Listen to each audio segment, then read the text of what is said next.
Hello everyone. Aloha. I'm Amanda for those of you who are new here. If you guys don't know, I'm a photography business owner. I do weddings and portraits in the financial services industry where I'm building a team. Also a mom, 2 kids, I do jiu-jitsu.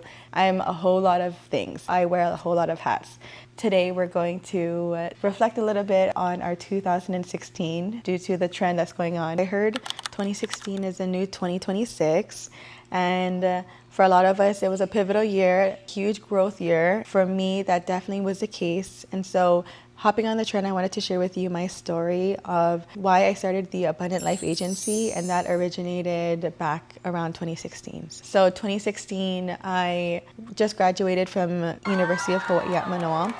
And when someone graduates from college, they think to go into the workforce, right? But after I graduated college, I full time took care of my mom.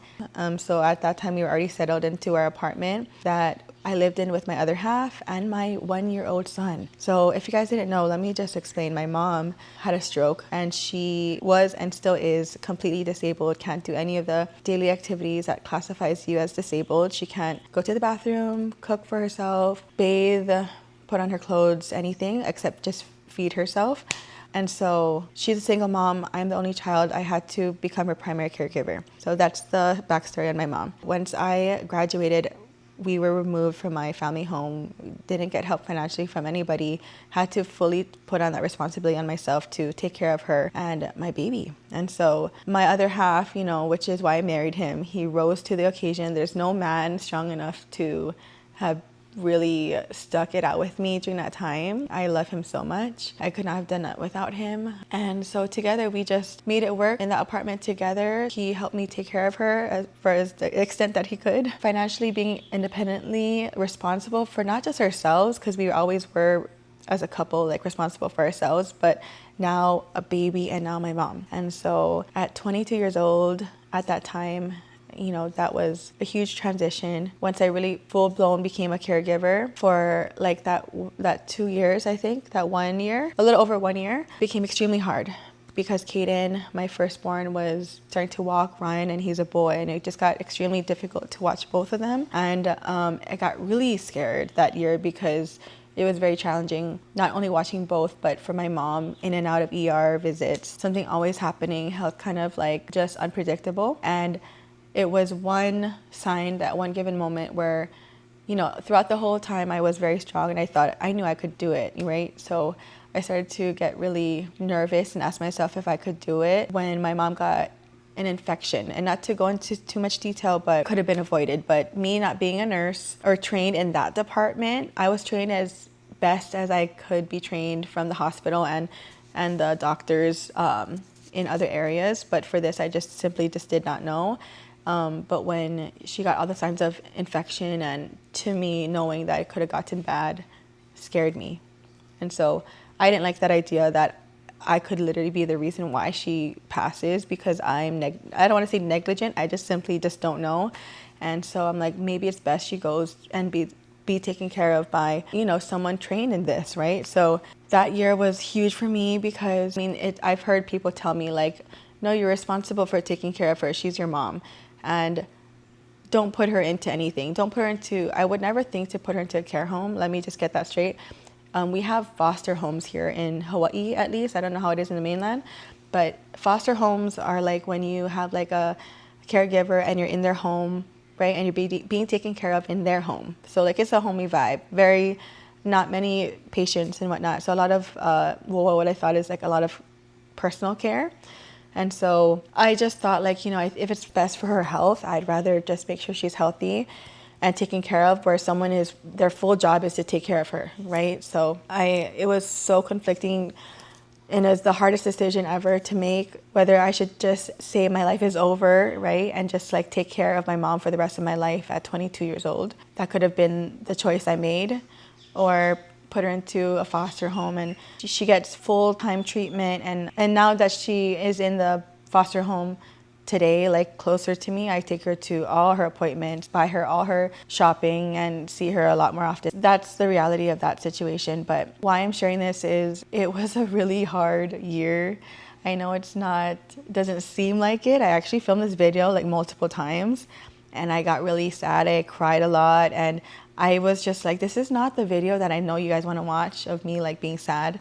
So I wanted to be more upbeat, telling my story, I know. So it really was a hard year. I really did not know if I was gonna see my life ending and not have any job, never get into the workforce after college, because I couldn't see that future, having my mom be disabled and me having a child, and I just thought my life was over. And so I could have went that route, right? And I still don't know if I made that decision correctly to this day, because I wish I could do it all. I wish I could take care of her and be there for her and be the one who makes sure she, has everything she needs physically in my own home, full-time care. But reality is I just could not do it. And I don't want anyone, like, truly the reason being that she passes because of a mistake or whatever the case is. Being the fact that I was 22 years old, having to go through that and having a baby and just having no financial help was a huge reason of why I want to help others, especially young adults, prepare ahead. The fact is, we don't know what the future holds. And what is inevitable is that we will have setbacks, and it's important that we prepare ahead of time for whatever that looks like for you in the future. The reason why I chose to be on this mission to help others with their financial struggle and financially prepare for hardship is because if you fail to plan, you're planning to fail in general. And so I want to be an advocate for change, having forward-moving action to help you guys, empower you guys to take that step to have these conversations and to make sure you have the correct plans in place. And if you do not have a financial professional that you trust, this is what I do for work. And so God put it on my heart this is a way for, I really believe, like, to do my service, right? We have to be servants of Him. And so I really want to be able to help as many families as possible, share my story that, being that young, if this was your child and you had a stroke and they had to take care of you and their life could potentially be heavily affected by your disability, if you just prepare early and have the correct plans in place. Unfortunately, my mom did not have that. She's an immigrant from the Philippines with my grandma, and they did the best they can. And I think my story is relatable to a lot of us. And the fact of the matter is, we take control of our future with our decisions we make today. And it's up to us if we want to take control of being financially literate and taking that step to having the correct strategies, or we can decide to ignore it and just to act ignorant to it and just let life happen. And unfortunately, all of our decisions or lack of decisions fall on our next of kin. As someone who loves family, and everything I do is for my kids, and everything I do is for my family, right? So for the biggest form of love is to make sure you make these decisions and have things in place to save a lot of stress, a lot of strife for everyone, right? So, 2016 was a huge year. And on top of where I was in that year, we had to, we put my mom into a foster home. Chandler and my son and I had to move into an apartment where we're actually paying rent, utilities.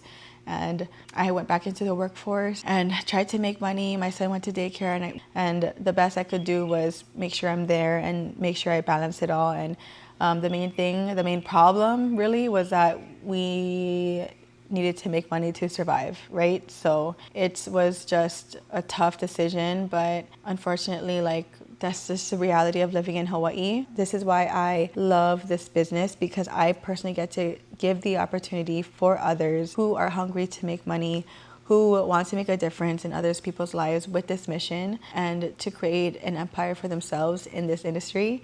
And to be able to give this opportunity to someone else and they can go ahead and make $100,000 is something where I would have really needed when I was in 2016, because being given hope in a time where you're hopeless and being in a hard place, in a dark place where you couldn't see the way out or the light at the end of the tunnel, that's the reason why I do the Abundant Life Agency and why I believe in giving hope to others and showing them what's on the other side. Because if you just focus on yourself, your mental health, your abundant mindset and not victim mindset and so on, this is all stemming from not only abundance coming from us, materialistically, our mindset, it's really spiritual.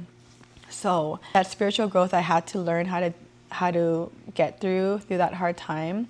And also losing one of my very good friends due to cancer in 2016 was extremely hard for me. And him being a part of my story in that year is just so crazy that all happened around the same time. And it all has a reason of why I do my business in the financial services industry with my company. Because if my friend who had a rare type of cancer, if he had the strategy in place at a time, I believe he could have had that treatment that he was trying to get in the mainland. Unfortunately, he didn't make it. And so let's not leave everything up to chance, and if we make these decisions today, if you get cancer, you get sick, have a strategy that you can have living benefits so you can leverage that money when you're alive so you can save your life. And you don't have to die in order for your benefits to be paid out to your beneficiary. Nowadays, you can have your benefits be paid out while you're alive whenever you're chronically ill, terminally ill, and critically ill. And so the reason why this ties into my story is my mom being chronically ill. I would have been in a lot better financial space, not only at that time, but just my life would look a lot different now too, And my mom not being financially educated did not pass down to me any of these knowledge I know today. Because I took the decision to get financially educated. I'm not as far as I could have been, and I'm not mad at all. I just share my story so I can empower others to go ahead and take control of their story today. That is my 2016 in a nutshell, and I really hope in 2026, which I feel the energy, and it's the dragon year, it's a 4 movement action year. And I think we've all grown a lot as a collective, and I see so much growth and opportunity for us this year. I see a lot of abundance coming out of a lot of us. Let's keep this energy, share some abundant mindset with each other and love, spread positivity, and let's hope for all of us to learn and continue to transmute all of these lessons and turn it into positive, because without doing that and without actively moving that energy, that negative depression, all that negativity turns into darkness, right? We don't want to keep that there. We want to make it turn into light. So make your hardship, make your story, make your past turn into something positive. Turn it into something where you can help others, right?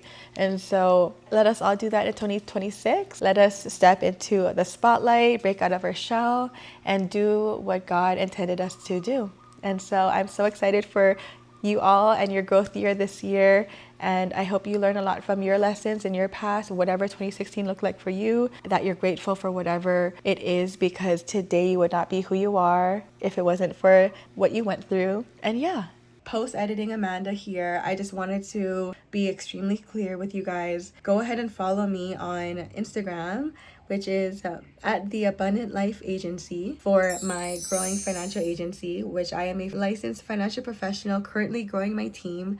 And if you are in need of these services, if you want to get financially educated, that is what I do. And so essentially in my big rebrand, which I'll take you guys along on YouTube in my rebrand for my business, I'm going to be starting to do webinars again, providing tools and offering digital products where you could take control of your personal finance and not feel like you're lost in the journey. And I'm so excited to be your trusted financial professional that can help you through that. So stay tuned, follow me on Instagram and subscribe on YouTube. Reach out, like DM me, start the conversation. I would love to chat and see where you're at to meet you with whatever needs you have. So stay tuned for some amazing things to happen. I hope you guys enjoyed. I hope you have a blessed day. Talk to you guys later.